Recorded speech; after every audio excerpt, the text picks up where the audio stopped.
Love it. All right. Well, we are live. So, hello, hello, hello. For those of you listening, thank you so much for being here. We are here with Dr. Heather Clark, and we are going to be talking about impact without burning out. This is going to be so much fun. For those of you that don't know me, I am Sabrina Victoria. I'm the host here at her talk show. If you haven't already subscribed, girl, what are you waiting for? Hit that subscribe button. These podcasts are guaranteed to have you thinking differently about life. Let's jump right in. Get ready, because today's guest is about to change the way you view your world. This is Her Talk Show, hosted by Sabrina Victoria. You are listening live, welcome. And if you're listening on the replay, make sure you hashtag replay wherever you're at so we can send you some love. We have had over 500 women grace this stage, and we are adding another one to the list today. Dr. Heather Clark, founder of Mind and Consciousness Institute, is a transformational guide for service-minded professionals to amplify their impact so they can set the world on fire without burning out. Yes, with her innovative metaphysical approach, break free from stress, fatigue, and limitations, stopping you from making the meaningful impact you desire without sacrificing your well-being. Welcome, Heather. Thank you so much for having me. This is going to be great. I'm so looking forward to this. Yes, I so appreciate you being here and taking some time to hang out with us here at Her Nation. You know, here within this community, we are always looking for ways to do better, be better, and human better. So today, you are helping us amplify our impact without burning out. I love this because I think females specifically have this feeling of overwhelm and burning out. I completely agree. And in fact, that's how I came to this work, is because I had burned out myself. And in the process of recovery, of course, you learn quite a bit, but I discovered a passion because I'm like not okay with people burning out. I'm like, that's a recipe for burnout. We're not doing that. Wow, definitely. And it's So especially what? the people that are really wanting to make a difference on the planet, we're the most likely to burn out. Totally, yes, 100%. So what is your journey? Tell us your journey into this. What happened? Well, I am trained as a pharmacist and worked for many years in pharmacy. And the short version is I burned out, and not in the, I just need a vacation kind of burnout, in the I cannot get off the couch kind of burnout, where I would take a shower and need to lay down and rest. So it took forever to figure out what was going on. And it turned out that it was actually adrenal fatigue, which is a way of saying that you have burnout in your body. Wow. So as I recovered from that, I did additional training. I was using a program to help other people recover from burnout. And part of the journey is I was like, this is going great. I'm really helping people, which is why I got into healthcare in the first place, is to actually help people. And I thought, how can I make it better? That's one of the things I love about your show. It's all about how can we make it better? I am a natural born improver. So I got some additional business coaching, and I was doing things I would not normally do. And it turned out I had 3 people in 10 days say, well, Heather, you're psychic, right? And I was like, wait, what? That was like not on my radar. And what I realized is, yeah, this is really a thing, because I resisted it quite a bit at first. When I leaned into it, it wasn't from a space of, let me explore these beautiful gifts. It was from a space of, let me prove to you this is not a thing so we can move on. Yeah. Well, it is a thing. And what I discovered is when I bring in the spiritual soul component, that's the piece that was missing. That's part of what's really stressing people out. That's part of what's creating burnout. And I was able to help people in a deeper and more expansive way than I ever had before. I'm like, oh, honey, I'm hooked. This is amazing. So I've been using this work to help people recover from not just stress and burnout, but to also ensure that their lives are working in a way to where it's sustainable. And you can get your needs met, you can reduce stress, and you're developing a life that actually works for you. Because when it works for you, it works for other people. And that's when you can really make that impact. So before we dive into the subject here, I would love to take a moment to find out. I love your thought process on this. Prove you wrong. Like I set out to prove wrong. So, like, how do you even prove that wrong? Like, what did you can you tell us a story? Can you tell us like one thing where you were just like, "Oh shit." Let me see if I can keep it to just one thing. Okay. Because when I leaned into intuitive work, because I started out with like, what even is somebody who works as an intuitive? I don't get it. Yeah. Um, I just decided that whatever came through was going to come out of my mouth, no matter Okay. how nutty, no matter how much that didn't make sense, because I was like, because I didn't care. Okay. Like, I don't really think this is a thing for me, so it doesn't matter if it's nutty. So I would get really weird things come in and I would just deliver them. And like, I was going to say 9 times out of 10, but I think it was a little higher than that. Whatever came out was deeply impactful and meaningful for the person receiving it. It Wow. meant nothing to me. And then I had another situation where someone's mother wanted to come through, and I don't know this person. I don't even know if her mom was dead. And it was this very strange message. I was like, I don't know, it's what I'm getting. And she was in tears. It was a cathartic release. And she's like, that was an inside joke that my mom and I had. Mom died however many years ago. It's helped me with this question that I didn't even tell you about. And I was like, okay. And then that was a whole thing. Oh no, this is terrifying. Let me help claim this. It was a real identity shift to, Wow. to step into this. But when I began to use the tools in a more systematic way, part of what helped me claim it, what I'm trying to say is part of what helped me claim it was to see the impact it was making for other people. People were recovering from burnout months faster than with any other tool. And I don't know if you've ever been burned out, but it sucks so badly. It sucks so badly. You want to shorten it. And people are able to, using these types of tools, they can, you can align your business. So you don't remove all the hardship, but you're removing struggle. And the choices you make are aligned for you, or they're in their personal lives or things like that. So it's really with the impact of the tools that made it easier for me to claim. But I had a lot of resistance up front. So I love what you're bringing up as far as have you ever burned out before? And the reason I love this question is because just over the last 4 years, I have found out that I have had anxiety or anxiety attacks. So pretty much my whole life, I was the type of person that was like anxiety, machinery, like not a thing. Grow up, put your big girl pants on, and let's just keep moving. Meanwhile, I'm having full blown out like anxiety panic attacks, like on the floor, bawling, screaming, can't freaking breathe, but like not putting it together. Had no idea until literally this is something that went on for probably 8 to 10 years. Didn't even know what it was. I just thought I was like crying. I don't know.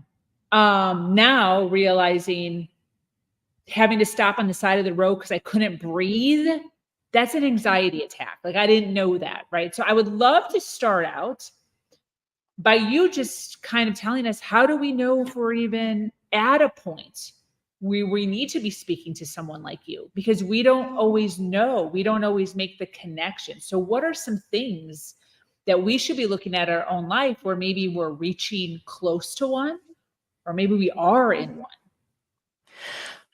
One of the reasons why this is such a great question is because what happens is when we're in it, we're using all of our coping mechanisms that help insulate us from even seeing that we're in it. So often it's the outside world telling you. And it doesn't even have to be burnout. It could be a stressful situation. It could be a situation that doesn't actually support you. It's not functional. It's abusive. Maybe we don't know. So burnout is prolonged stress or frustration.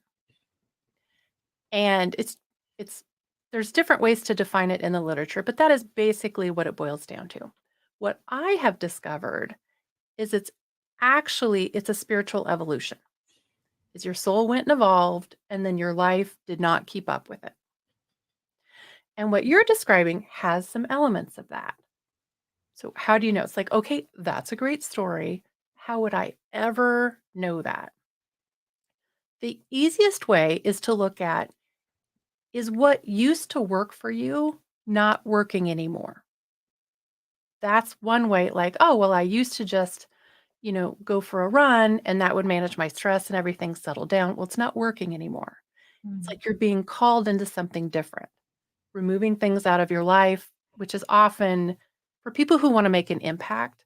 We have a tendency to take too much responsibility, take responsibility that isn't ours. Like, oh, I'll help you with that. I'll pick up the slack. And then we hop, right onto the drama triangle, and now we have trouble. Yeah. And then the things that we don't realize we're doing is we use the old crutches that used to help us. Like, I don't know how you would characterize it, but when I heard your story, it was almost as if you were denying what was happening and bullying yourself to like push through. Yeah. Well, you push through too much and you'll push right on through to burnout. Give me a call. But usually we can see symptoms of problems, but I am inviting people not to wait till there's a big problem.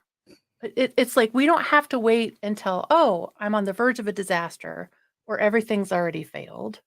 Obviously, get support, but get support at any point. It's much easier to get things moving in the direction you want it when things are going relatively well. Get the support you require and ensure that your needs are getting met. Because okay, little mini tutorial. Stress is any perceived challenge to normal balance.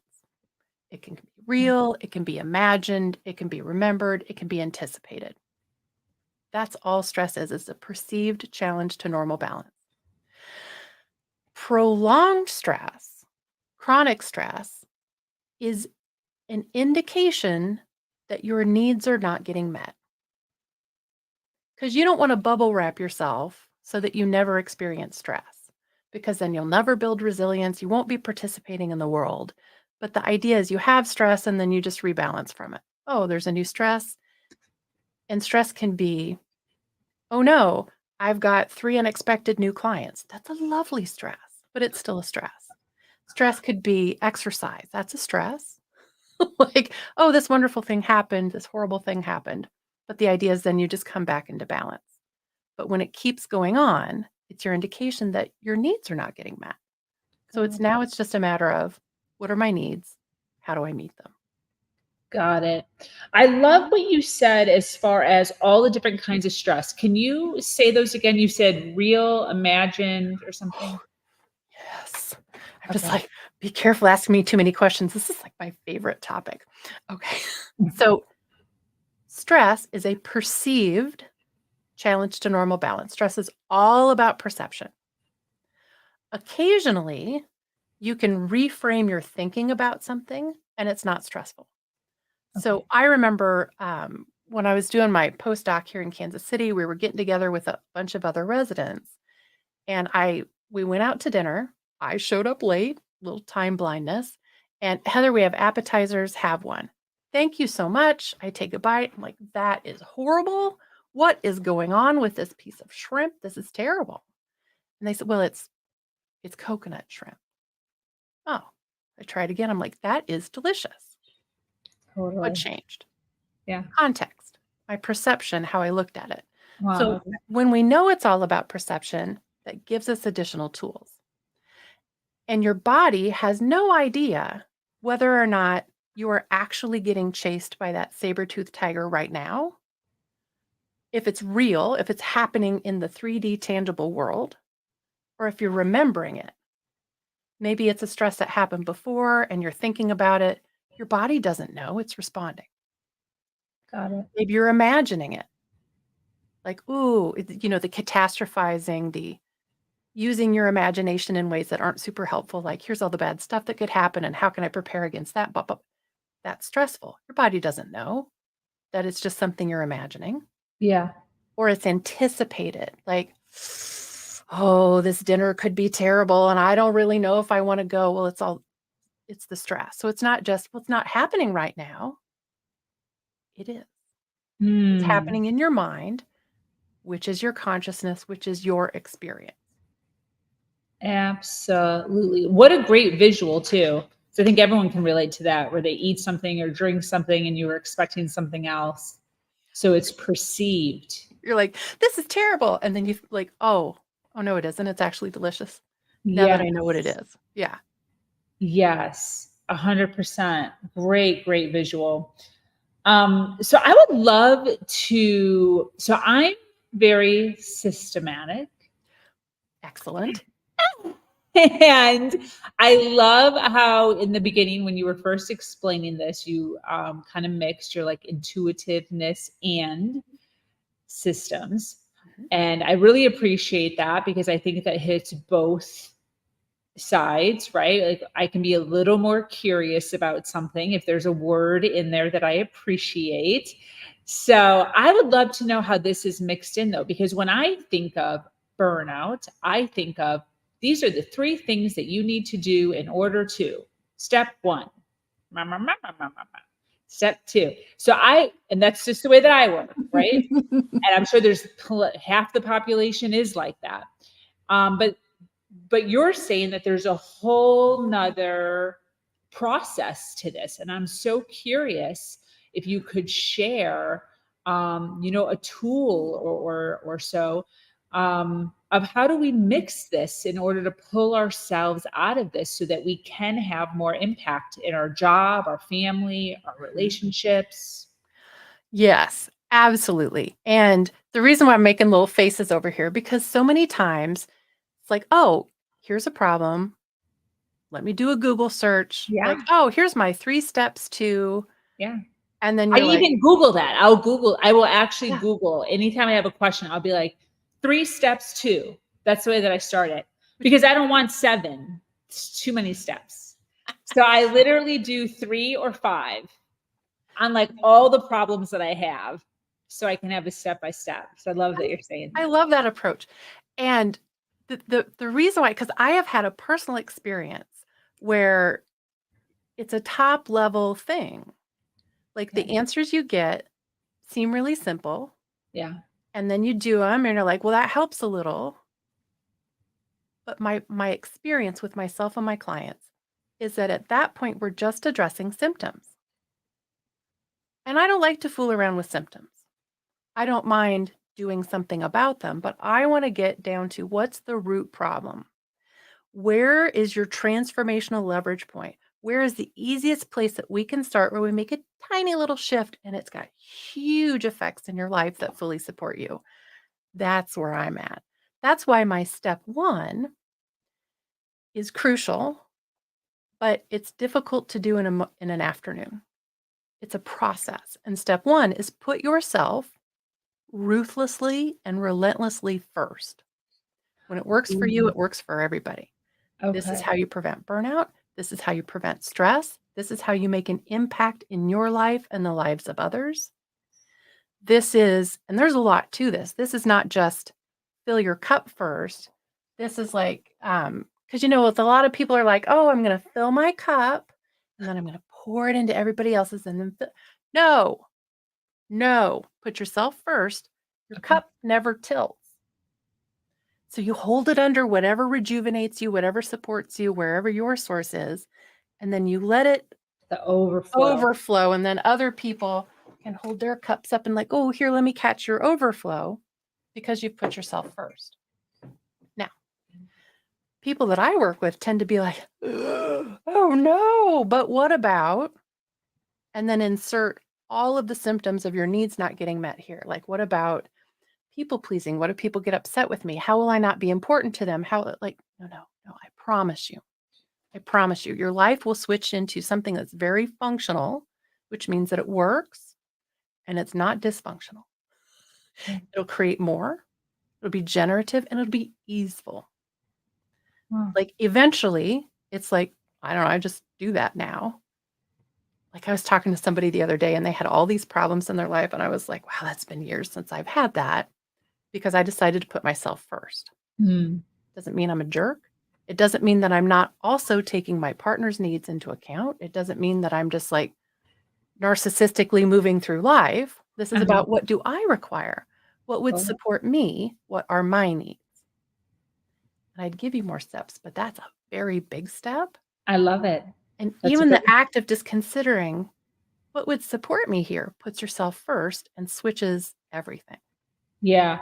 And I love the visual that you're giving there as far as the pouring over, because yeah, there is some confusion in that as far as you filling up and then actually taking that and pouring it into other people's cups versus just allowing your overflow to assist other people. I think that's absolutely beautiful. I also love the words that you use there as far as ruthlessly and relentlessly, because there is a difference between put yourself first. Oh yeah, put yourself first. What do you know? I'm like, let's really get in there. We're going to change your whole life. Let's get down on what put yourself first. And what's it take to create a situation where you can put yourself first? Yeah. Like, do we need to clear some karma? Is there a belief to shift? Because a lot of people they're conditioning. They're living from their conditioned consciousness, not their soul consciousness, but the conditioned consciousness of, I am valuable and worthy when I can be helpful to other people. Totally. So we, like, well, that's a service profession and I want to really make an impact in the world, but the setup is dysfunctional. Yeah. So you're the one that's going to lose from that. That's not okay. Yeah. But when you can shift that to, you can put yourself first, which allows you to serve a bigger market in a better way. Not that you have to, not that that's your job, but most of us are like, that's a soul need. We're called to do this. Yeah. So what sets you up for success? Not, I did this big push and now that's too much. I got to rest and then push and then you dread it. Yeah. That ain't going to work. Yeah. So it's like, what's it really take to do that? Yeah. This is kind of reminding me of a little tiny itty bitty story / example that's just minute. But just recently, probably within the last month or so, I was with my fiance. We were leaving the house, and every time we leave the house, we have hydro flasks that we fill up with water when we leave. We live in Florida. It's really freaking hot out. And it was probably midday, like 3:00. We were heading out, and I had my flask already filled, and I'm like heading out the door. And my fiance's flask was on the counter, and he goes, "Oh, hey," he was doing something still. He's like, "Hey, I'm real fast before you head out. Can you fill my flask up?" And I looked at him. I looked at the flask. I looked at him. I looked at the flask.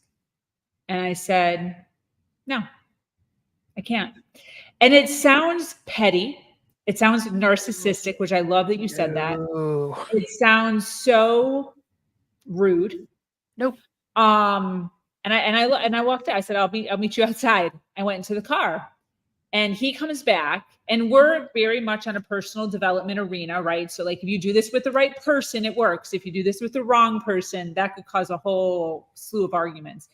But he very calmly went in the car. He's like, "I would have filled up yours." He said that to me, but like in a kind way, not in a passive aggressive way, because we're on our journey of healing. Mm-hmm. And I said, "Yeah, you probably would have." And I did all the laundry. I swept and mopped. I loaded the dishwasher. I cleaned up our bathroom and whatever. I like listed a few things. And I said, "And you sat and read a book or something," whatever it happened, right? It was a while ago. And I said, those little things, which is exactly what you're talking about, is what creates bitterness and the stretching too thin, right? it's so much. And you add these little tiny idiots Mhm. you don't want to say no to because they're so little, but you're pouring out your cup. You're absolutely pouring out your cup. I love that story. Because what I heard is you set a boundary. Like, and you really stop to consider, does that work for me? It does not work for me. Yeah. In addition, because really one way of looking at it, again, stress is all about perception. One way of looking at it is like, well, it's just a flask of water. How come you couldn't do it? Yeah.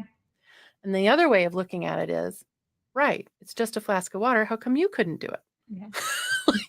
Which, words like that create more of an argument, but really it's about that doesn't work for me. Yeah. And I'll do you one better. I love all of this, but it doesn't matter whether or not you did all the laundry and dishes. None of that matters. Wow. It's down to, no, that doesn't work for me. No, that's my favorite boundary. Everybody at home practice with me. No, you do not owe them an explanation. You may choose to offer one. I will offer explanations to my partner. He's delightful. Like, I'll explain, but I don't have to. There's no obligation around it. Obligation is very toxic. Yeah. And when you really start to look at it, it's easier to start with the little things. It's easier to start with the water bottle than all of the house chores. Totally. Yeah. Start where it's easy. Look at these easy needs. Get that momentum built, not the loud ones. Yeah. And it's so important. And people think about, oh, well, that's a prevention of burnout, or it's a prevention of stress, or it's not a just anything. It's either things are functional or they are not. Absolutely. And it's when things are not functional is when there's problems. So it prevents all sorts of issues. It's a better life. It's a life that you actually want to live, that has color that rushes back into it, where you're not dreading things, where you're like, well, I'd like to, but, and then you're well resourced. So when you get that idea of what a great new service I could offer people, and I have the energy to do it, and I have the time, and I have the support around me, and I can just do it, instead of just put it on my list and maybe I'll get to it someday. You're like in a position to actually do it. Yeah, definitely. Speaking of that, being not in a position to do it, or speaking on problems, resistance, I would love for you to talk a little bit about how we can transform resistance into results. Yes, please. Okay. So, as you may or may not have picked up, one of the reasons why I'm really good at helping people identify resistance and then move through it, not around it, through it, is because I tend to have a lot of resistance about things.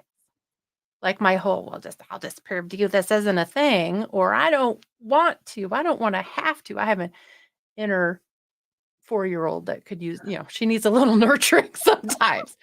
But the other thing is, what I realized earlier, when I was helping clients, even when it was only burnout clients, when it was only functional medicine stuff, before the spiritual stuff came in, what I realized, this is about transforming people's lives, helping them transform it in a way where you're not just propping things up. It's not just change, it's a real transformation.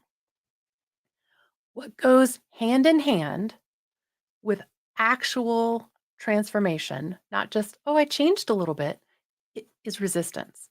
You cannot have transformation without resistance. It is really, really weird when there's no resistance. And in fact, if I've been working with somebody for a couple of weeks and we haven't run into any resistance, I'm like, this isn't new direction. Because when you're moving towards your soul desire, your identity and your conditioned consciousness is trying to put the brakes on it because it's just trying to keep you safe. Yes. So when you find the resistance, my clients laugh at me all the time because I'm always like, yes, we've got it. We're in resistance. Let's be in resistance. And so how does that show up? That's, blank brain. That's You find yourself complaining more often than usual. There's basically, whenever there's a slowdown, when there's sabotage, because we all have self-sabotaging behaviors. When that's happening, this is the opportunity to not slip into dysfunction and beat yourself up or bully yourself, or I shouldn't do it, put your obligation on, or shame and guilt and all of that crap. It's like, okay, this is happening. And then it's like a choice to perceive it as there's something here for me. This is happening for me.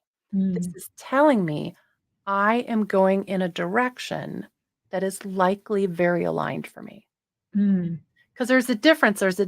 Between this is resistance or this is like all the energy's draining out. This isn't aligned with that whole, I don't want to. It's probably there's something that isn't there for you. But when it's like, I don't want to, I'm fighting about it a little bit, then we find, what is it about that? Are we just coming up against some old karma? Is it an old pattern that we need to shift and shatter? Is this simply a limiting belief that's not supporting you to shift and move into something that does support you? Is this as simple as an actual structural framework that supports you?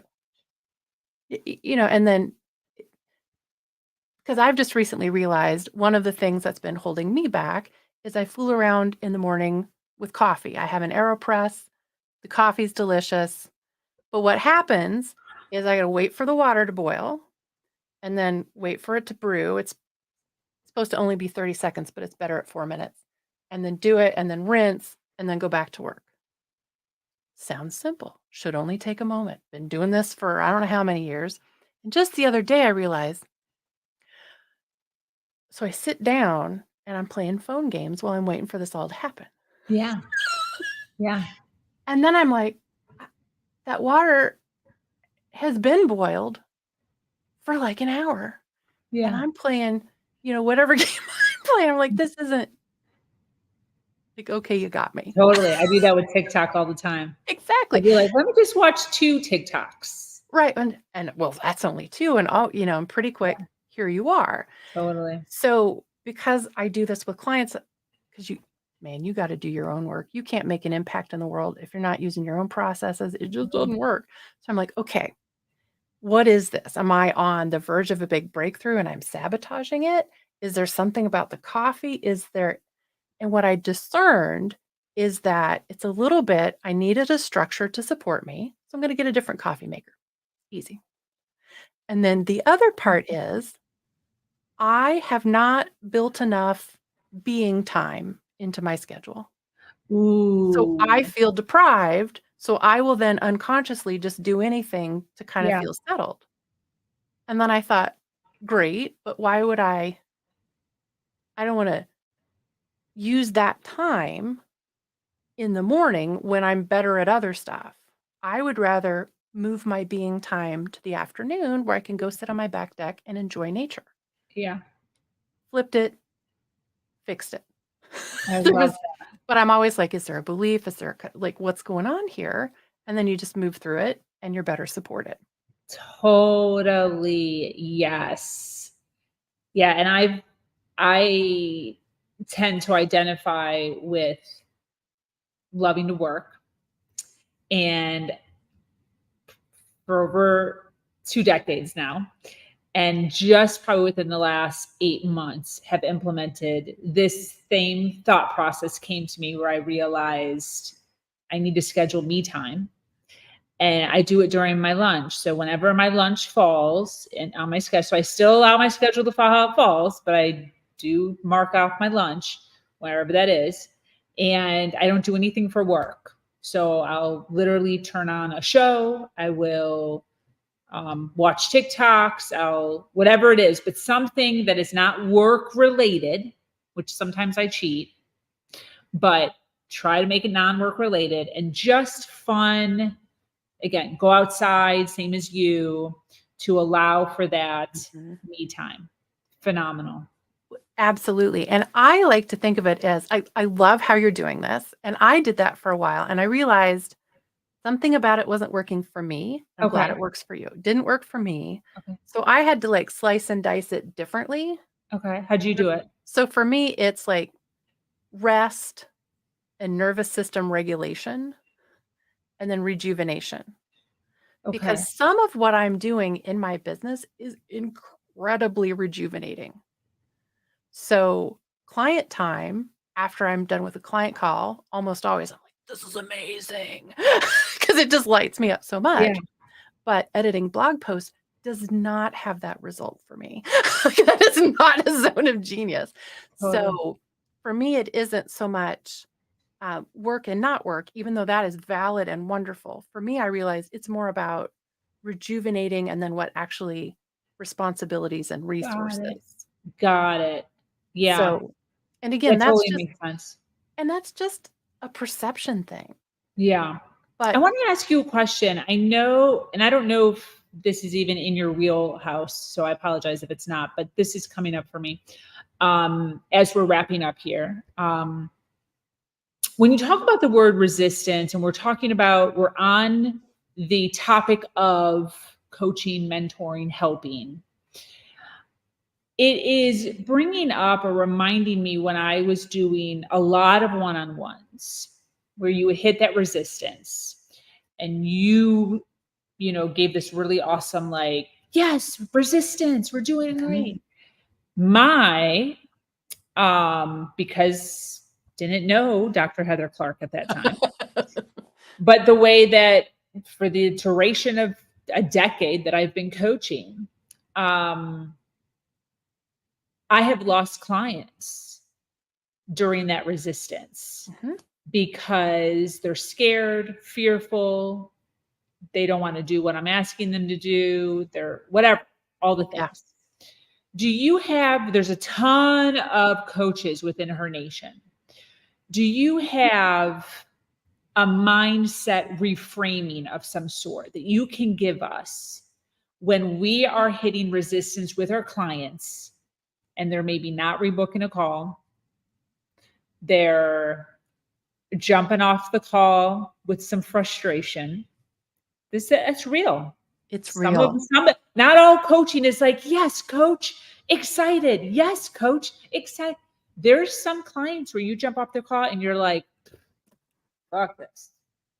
You know, Yes. do you have a reframing that you could give us a little trick, a little thought processy so that we can pull ourselves together when we're hitting that? My first thing is in the past, when I've done coaching with someone else, like for my coach, Okay. not my current coach, she's an absolute delight, not people before, but in the long past, I didn't realize what was happening. Okay. And I was coming in from healthcare where the same thing happens. I have a real problem with a lot of the coaching world. Trigger warning, ladies. Okay. But what has been modeled as coaching is Okay. actually bullying, Ooh. shame, and obligation. Okay. It's incredibly dysfunctional. I'm trying to settle down. It's a little soapbox issue. Pisses me off.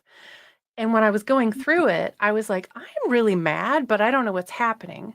And I just assumed they were basically using how I was wired against me Okay. because I was assuming, well, I must be doing something. Maybe they're right. Maybe I am. Maybe I don't want it badly enough. I'm being made wrong for having resistance. Like I'm supposed to not have resistance. And I got super mad and realized a lot of coaches meet criteria for bullies and all this dysfunctional behavior. So I sat with, well, what's actually happening? Dove into the literature because that's in my nature. Like, oh, let me research. Okay. And psychological resistance is a real thing, but people relate to it like you shouldn't be there and you shouldn't do that. So the first thing I would offer is, are you reenacting your own past coaching trauma? Because you can like stop that right there. The second thing is, am I truly in a non-judgmental space for this client, with myself and with this client? That doesn't mean that you're like, it's all love and light, positive vibes only. None of that crap. This is more about, I have zero judgment here, and we're both frustrated with the situation. That's okay. But there's nothing wrong with you. It's this resistance. We just are going to figure this out. We're going to move through it together. Because usually when you can remove the judgment, things reconfigure. When you can really get that client to really understand, like, I love and adore you, or I would not be working with you. You are divinely perfect. The situation is not. Like, maybe there's something in your conditioning that's creating this. Maybe this is just genuine, real fear, which is normal. That's very normal. Life is scary. Moving forward is scary. The safest thing, the way to insulate yourself from fear is to stagnate. And nobody wants that because now it's miserable. Yeah. So that would be past trauma. And are you truly able to slip into a non-judgmental space and bring curiosity? And then, of course, there's different tools, but none of them will work if you're not truly in a... There are some people that are not sensitive to energy, but I cannot imagine that any of those people are listening to your show. I don't think any of the coaches that are in your community are working with people who are completely clueless about energy, but a lot of it's under the surface where they're like, I don't know. And I have said to clients before, I was like, I'm going to invite you to not hang up on me. I have something to share that will probably irritate the crap out of you. Is that okay? And at this point, they're like, yes, Heather, lay it on me. Hit me with it. And I'm like, have you considered that this is bullshit? Have you considered that? And it's once you develop that rapport, they kind of know what to expect from you. But if you've set yourself up as the kind of coach that's, I guess I'm throwing shade on people, apologies, but the positive vibes only crowd is going to have problems here. Yeah. Totally. Yeah. And there's all kinds, right? There's all kinds. There's and, all kinds. And that's great. Yeah. One of the words you said here is obligation. At least I think you said that. Oh, yeah. And I've used that word in my coaching before, that you have an obligation as a human being to rise, or to, whatever the topic is that we are in. So that's interesting as far as, and I appreciate what you're saying. And I certainly hope we have a ton of people watching live right now, which I so appreciate you being here and hanging out with us way over what we normally do. I just, really was pulling from Dr. Heather Clark's experience here and wanted to get her insight on this. But I really hope that you take some time to maybe even rewind this last segment here of the last 5 minutes that she was speaking, because I think so often as coaches, we're trying so hard to get to the breakthrough and get to the transformation quickly, right? Because a lot of us are doing 45 to 60 minute sessions, and sometimes there isn't a breakthrough within that 60 minutes. So we're trying to rush one, and we can start to get a little, I don't want to say that I'm a bully. I don't feel like I'm a bully at all. No, I don't. You're not a bully. Using words where it's like, there's an obligation here. What do you think? So really being mindful of everyone's on their journey. Everyone takes their own time to be able to reach their own breakthroughs. And the word usage that you gave us here is just a couple of examples, I think, is a good place to start for those coaches out there who maybe are getting some resistance from their clients and possibly having them walk away not feeling so good. Well, it's resistance and responsibility. Yeah. Like it's not really an obligation to grow, in my opinion. In my opinion, this is a soul need. Yeah. Like, that's fulfilling a soul need for expansion. Yeah. That's why you're here. That's great. There's no obligation to do it. So stop. And most people will be like, but I can't. I'm like, right. But then it's not really an obligation for a breakthrough. There's no obligation to have a breakthrough. And what I've A noticed, lot of coaches feel that though. I know, but it's because in my personal experience, I can't speak for everyone. In my personal experience, I had that early on. And I was like, why am I mad after this call? What's going on? And it's because they wanted me to take responsibility for their life, and it was my fault. It's like a responsibility blame. It's my fault if there's no breakthrough.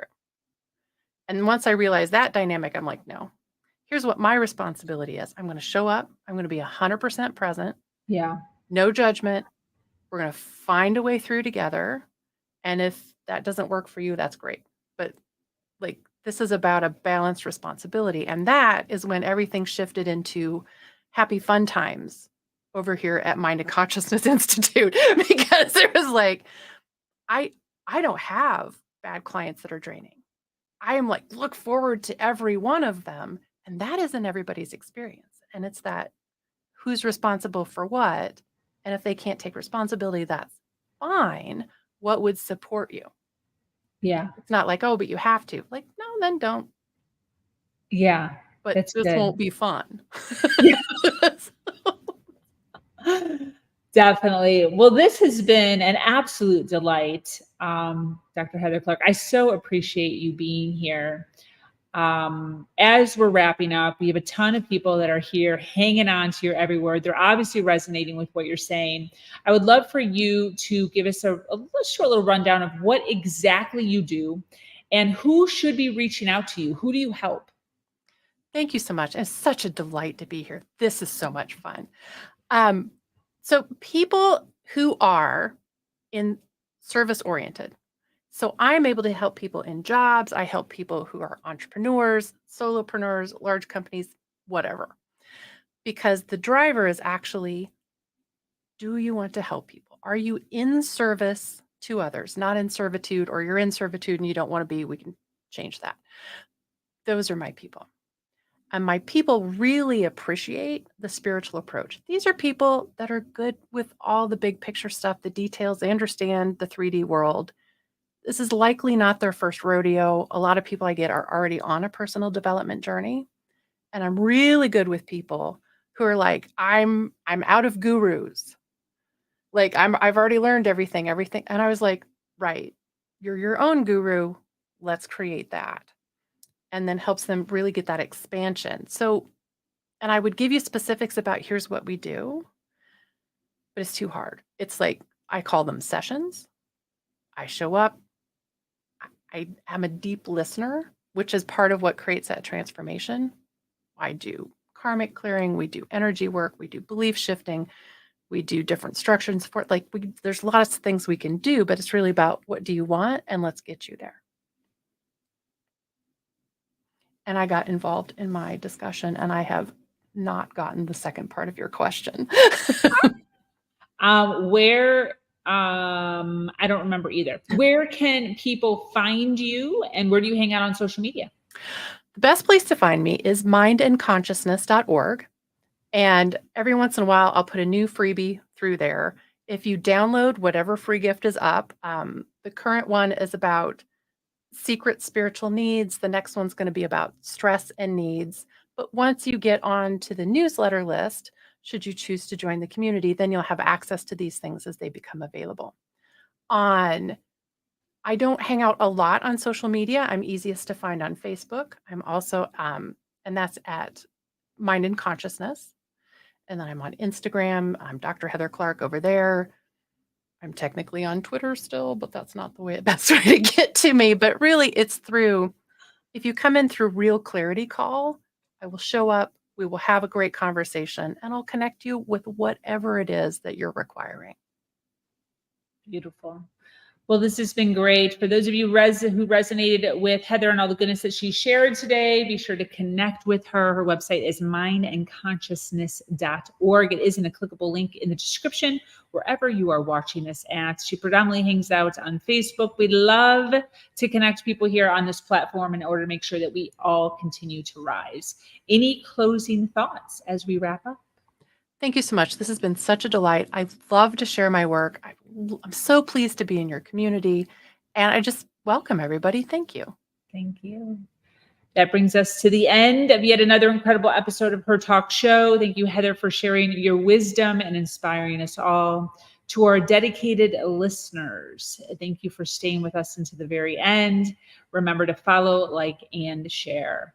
Once again, I am your host, Sabrina Victoria, and I invite you to join our amazing community, Her Nation, where we continue to uplift each other every step of the way. You can find us on Facebook. Until next time.